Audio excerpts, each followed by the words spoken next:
Hi everybody and welcome back to my channel. If you're new here, my name is Lysha and I'm the owner of LyshaB Creative. I am back with another Tumbler tutorial and I am falling headfirst into spooky season already. So I'm going to show you today how I put together this 30-ounce Pastel Halloween inspired design. So of course everything I use will be listed and linked down in the description box down below, as well as any discount codes that I have for you to save a little money. Let's go ahead and jump right into today's video.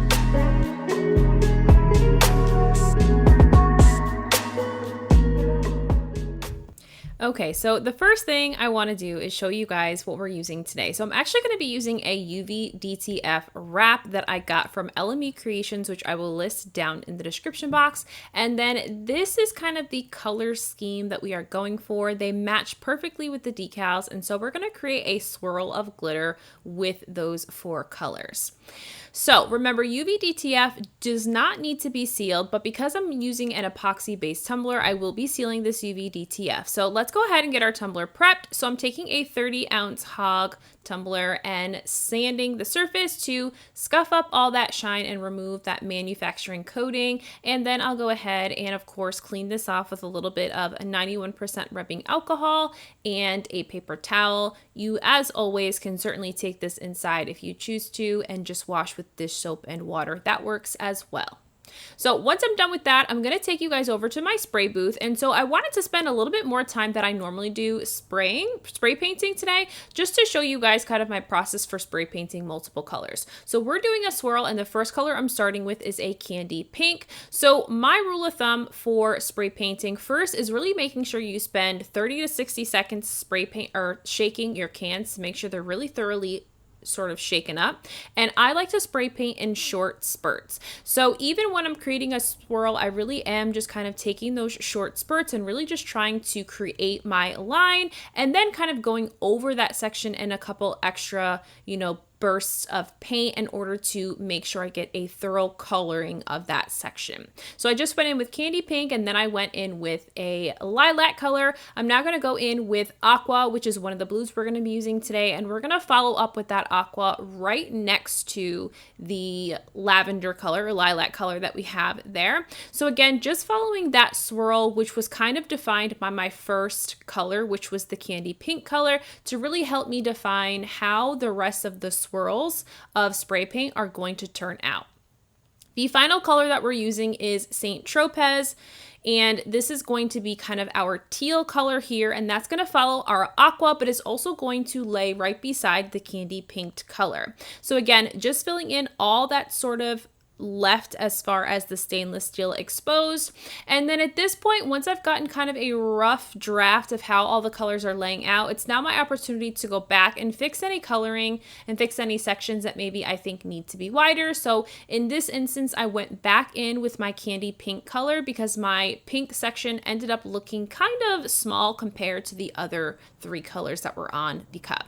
So once that is done drying, of course, we will let that dry for about 20 to 30 minutes while the paint dries. We're going to go ahead and get into glittering the tumbler.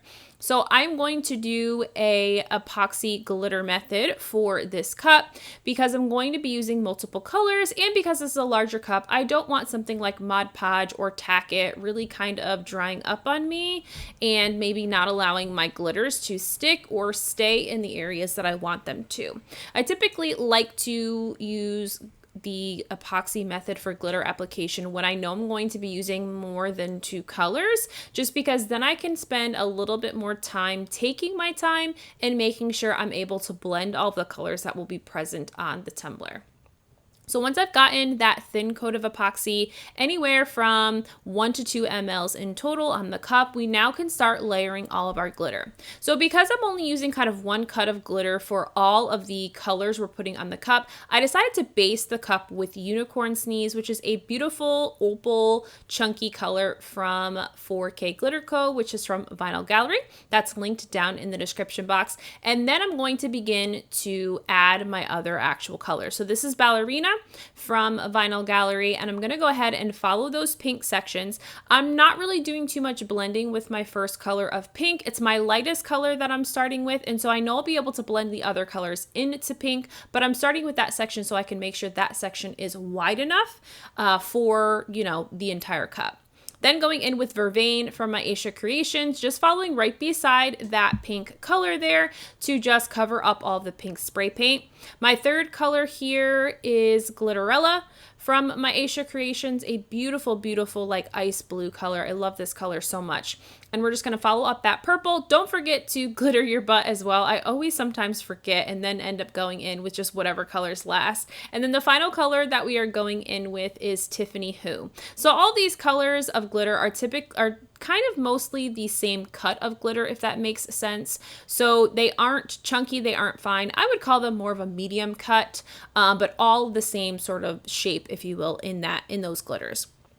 So I let that cure for about 2 hours because I did use a Facet as my epoxy, and we then put this on the turner for 2 coats of epoxy to get a nice smooth surface over our glitter layers. And now we're going to spend the time spray painting, or we're going to spend the time sanding. We're going to spray paint next, but we are going to sand first. So this is my opportunity to really make sure that I am using a smooth cup for my next steps, because this is kind of going to be a peekaboo. I want to make sure that my cup is as smooth as possible. So really making sure that I have a smooth epoxy surface after my coats of epoxy, so about 30 mLs in both of them, is really going to be helpful to cut down on the amount of sanding I need to do before I'm ready to apply my stencil and of course spray paint.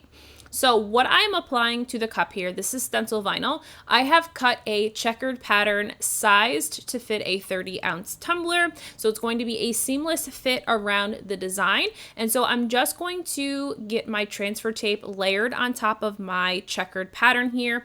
I have not done any weeding of the sections that I don't want. I find it easiest to just apply, when I'm doing patterns, to just apply the entire pattern and then spend the time after the pattern is applied to sort of pull off any of the sections that are not going to be present. When I end up like removing what I don't need, like weeding out the sections I don't need, I always find that my pattern ends up going on crooked. And so I've just begun to apply the entire pattern and then go back through and remove the pieces that I don't want present so that I can spray paint. So we are going to go ahead and get this measured onto the cup. Be sure to measure twice. That way you don't have to, end up with a situation where your pattern goes on crooked or wonky.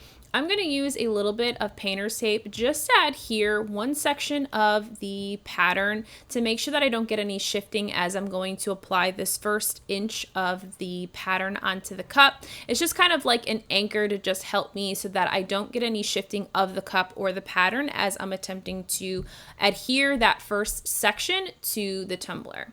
So cutting off about a 1/2 inch section there, then we're going to go ahead, of course, and apply that section to the cup.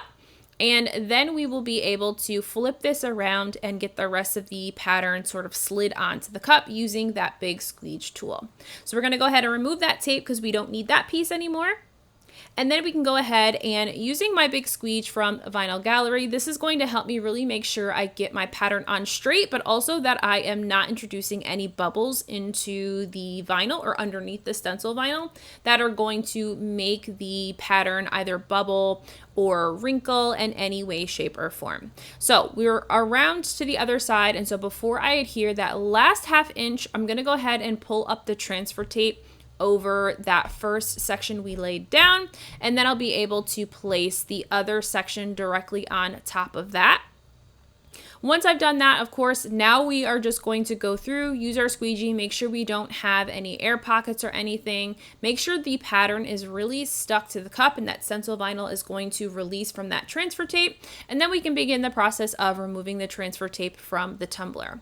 So I had a slight overlap here. So the way that this particular pattern comes is it comes with the cut lines around the square as well. So I didn't quite cut as close to one edge of the square of the pattern as I originally thought. So I'm just going to trim up this section here so I have absolutely no overlap, and that way I can then begin to remove all of the squares that will not be present and will be covered up by our black spray paint here. So now we're going to go ahead and make sure that everything's on, and now we can begin the process of removing all of the squares here. So for a checkered pattern, remember you're removing every other square. Okay, so not like a plaid where we would do this a little bit different. I always get confused when I'm doing checkered versus plaid because it's two different, although it's like the same pattern, right? It's all squares.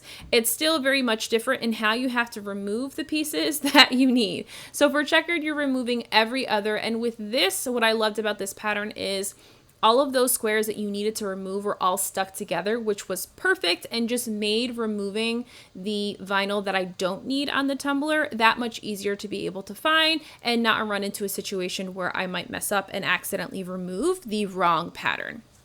So once I have removed all of the pieces, we're good to go, and we're going to take this back over to the spray tent and get this spray painted. So we're going again with that pastel vibe. So we're going to introduce black spray paint here, and that's going to be our main color aside from these beautiful pastels on the tumbler. So I'm grabbing my can of flat black spray paint here, and I'm actually going to use a tool that I have had for quite a while and don't use as often as I should, but this is great for anybody who gets hand cramps. I know I do if I spray paint too many things, you know, at the same time. This is a perfect tool to use to also help you control your spray paint onto the cup and in the direction you want it to go. So I'm ended up using this like tool that basically like helps you spray the can without having to hold it the traditional way you would. Really helps to control, again, that spray paint in the direction that it's going to, which I did love. So I'm going to use this in some future tutorials and see if it helps when I'm trying to like ombre colors in that thing. So once the spray paint is dried, again, flat spray paint does not take very long to dry. Probably about 15 to 20 minutes maybe before this was ready for me to go ahead and peel all of the stencil vinyl that's still present on the cup. So I'm just removing all of that stencil vinyl that is present on the cup, not doing anything else other than removing those stencil pieces from the cup. And it's pretty easy with the flat spray paint to be able to tell where exactly that those vinyl pieces are still, just because they are much more raised compared to the rest of the cup. So although you can't really tell very much in the video, they are very easy to find and very easy to remove because, again, we're using stencil vinyl. I always recommend either using stencil vinyl or using removable vinyl. That's going to give you the easiest lift and also not leave behind any residue on your cup.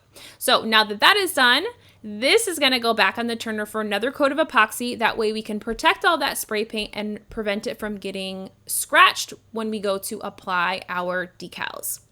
So now it is decal time after that coat of epoxy, and we're going to go ahead and get our UVDTF wrap applied to the cup.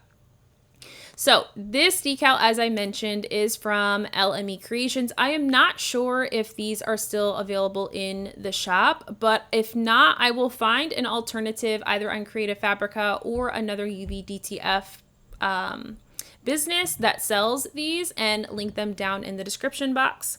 I know that these were limited quantity, which is why I'm mentioning that.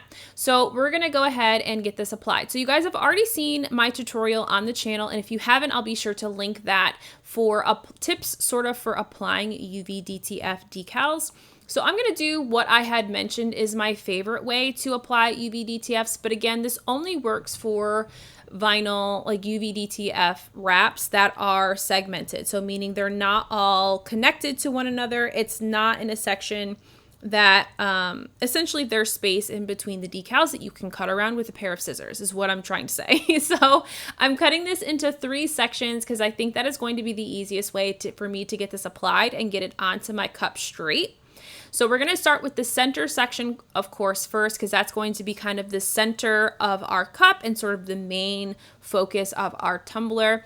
And so I'm going to go ahead and peel that backing off after I've squeegeed the front and back of this UVDTF wrap to make sure that it is going to peel nicely from that backing.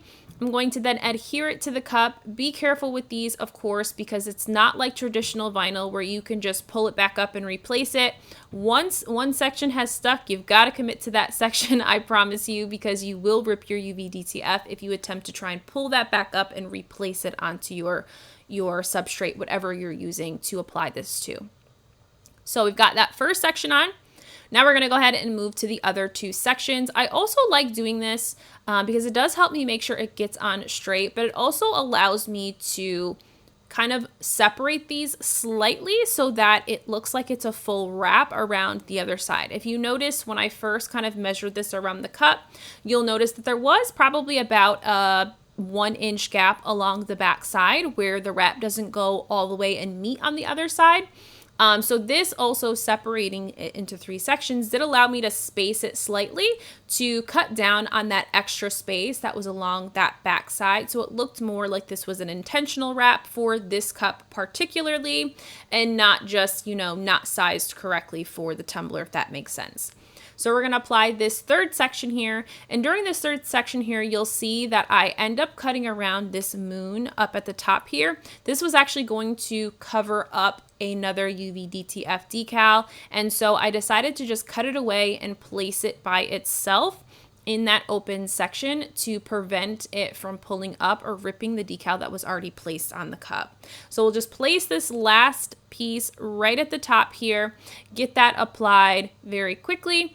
Again, using my squeegee to just, or my fingers to just push down that decal onto the cup, and then go ahead and remove that top layer or that transfer tape that's connected to all those UVDTF decals. So everything is looking beautiful so far. I'm already like in love with this cup, but let's get into adding some vinyl. So I'm taking my Tech Rep Craft Glow in the Dark Opal vinyl. I will link this down in the description box as well as a discount code for you guys to save with Tech Rep Craft. I love their vinyl because it cuts really easily and I never have an issue with weeding it like I do with some other brands. So I will, of course, link this down in the description box, but we're going to go ahead and just cut a section here that I need to cut the word spooky season to kind of finish out the front section of my tumbler here.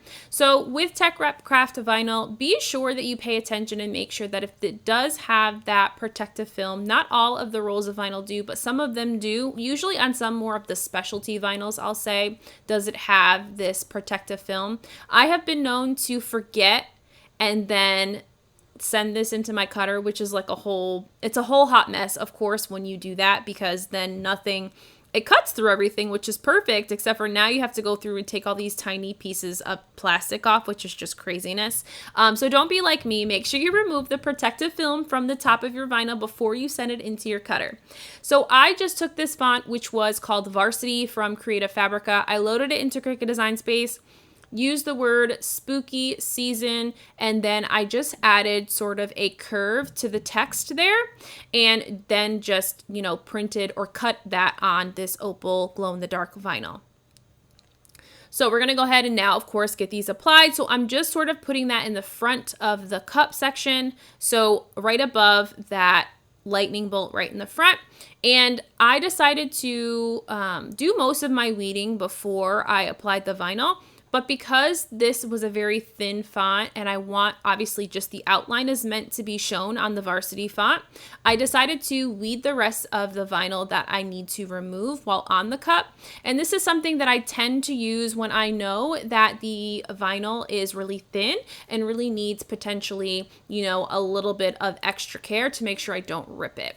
So after all of the vinyl is weeded, we're back on the turner for our final coats of epoxy. So I'm going to add my first of 2 final coats of epoxy to the cup. I'm not doing anything as far as sealing my UVDTF or my vinyl. I was pretty confident that everything was going to stick well. This does need its second final coat, so this has not yet gotten its final coat, but we're going to add that final layer, about 20 mLs, and here is the final look and results.